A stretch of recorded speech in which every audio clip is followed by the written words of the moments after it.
Hey guys, Unbox the Dragon Autumn M7 task kit with me. So this is the box. This is what the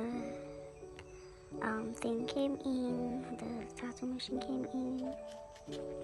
First off, we have the foot pedal right on top, as you can see. Then we have the Dragon power supply, very important.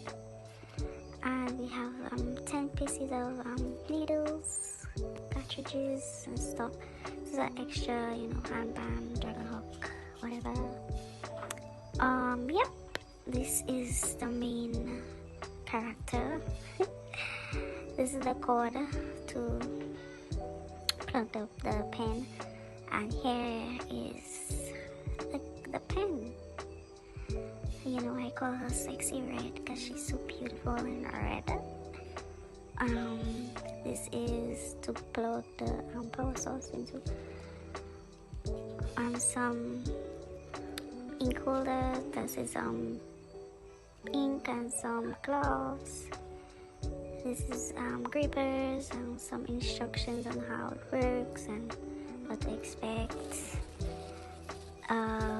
This is the fake skin and stencil paper. Also, they gave me some artwork and some stickers. When I test it out, I will let you guys know. I'll probably make a video of it. But so far, I love to see it. I love how it feels. See you guys in the next video.